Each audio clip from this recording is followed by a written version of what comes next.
তোমাদের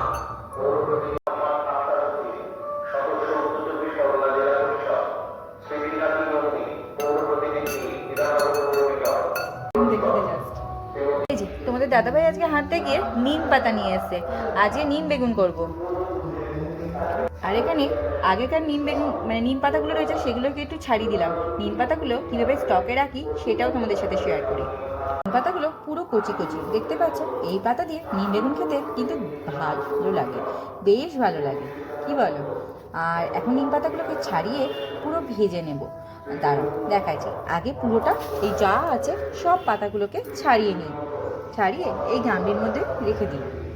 এখানে কালকেকার ডালটা রয়েছে, এখানে স্যালাড, এখানে বেগুনের ঝাল করেছি, আর এখানে করেছি আলুর দম, মানে আলুগুলো মানে বড় বড় সাইজ দিইনি, ছোট ছোট করে করেছি। আর এখানে বিট বাটা, এখানে করেছি ডিমের তরকারি ওদের জন্য।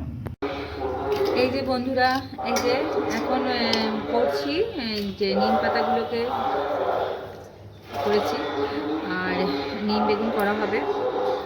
আর রিক তো নিম বেগুন খাবে না, পরীক্ষা দিতে যাবে বলে নিম বেগুনটা মানে দিলাম না।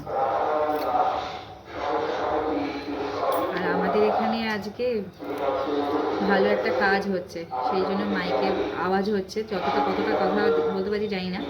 ভালো মানে ইলেকট্রিক চুল্লি হচ্ছে, ভালো একটা কাজ হচ্ছে। নিম পাতাগুলোকে ছাড়িয়ে নিই। ছোটোবেলায় উচ্ছে বলো, নিম পাতা বলো, কিচ্ছু খেতাম না, মানে এখন জ্বালায় খাচ্ছি, জ্বালায়। কিন্তু এখন কিন্তু খেয়ে দেখেছি বেশ ভালোই খেতে লাগে, খারাপ কিন্তু লাগে না। জ্বালা বলাটা ভুল বললাম, কিন্তু এখন কিন্তু বেশ ভালোই লাগে খেতে। আর মানুষের সমস্ত কিছু অভ্যাস করাটাই দরকার। পাতাগুলোকে কিন্তু ভালো করে ধুয়ে নিয়েছি, এখন কড়ার মধ্যে দিয়ে দেবো। কড়ার মধ্যে দিয়ে এখন নরম গরম করে দেবো। পাতাগুলোকে এখন কড়া করে ভাজবো, একদম ভালো করে ধুয়ে নিয়েছি, এখন কড়া করে ভাজবো। এরকমভাবে মানে বেগুনটা কেটে নিয়েছি, আর এর মধ্যে নুনটা দিয়ে দিয়েছি আগেই, এখন হলুদটা দিয়ে এখন এটাকে ভালো করে মেখে নেব।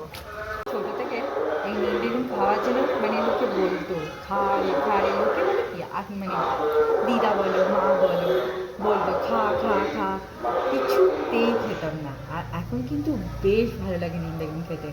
আর তোমাদের কার কার ভালো লাগে এরকম নিম বেগুন দিয়ে ভাত খেতে? আমার তো বেশ ভালো লাগছে এখন খেতে। এখন ভাবি ছোটোবেলায় কেন খেতাম না? ছোটোবেলায় অনেক কিছু খেতাম না, মানে অনেক কিছু বায়না ছিল। যাই হোক সব বায়না মানে মুছে যায় একটা সময়ের পর। নিম পাতাগুলো ভেজে তুলে রেখেছি, তার মধ্যে সর্ষের তেল দিয়ে এবং বেগুনগুলোকে ভালো করে ভাজা হচ্ছে। আর কড়াটার অবস্থা দেখেছো? নিম পাতাটা ভেজেছি, কড়াটার অবস্থা একদম কাহিল। মধ্যে থেকে কিছুটা নিম পাতা আমি দিয়ে দিলাম, এটাকে ভাজা করবো। বেগুনটা আমার ভাজা হয়ে গেছে। আর এটা কিন্তু গরম ভাতের সাথে খেতে কিন্তু বেশ ভালো লাগবে, বা ভাতের সাথে খেতেই ভালো লাগবে, ভালোই লাগবে খেতে। আর যখন তোমার খেতে ইচ্ছা করবে এরকম নিম পাতা যদি ভাজা থাকে না, আর খেয়ে নিতে পারবে, সেদ্ধ দিয়ে, আলু দিয়ে, তারপর বেগুন একটুখানি করে সব খেয়ে নিতে পারবে। সেই জন্য এটাকে একদম স্টোর করে রেখে দেবো। ভাজা নিম পাতা বেশ অনেক দিন থাকবে। এই যে আমার নিম বেগুন রেডি। আর এই ভাতের সাথে এরকম নিম বেগুন কিন্তু বেশ জমে যায়, কি বলো?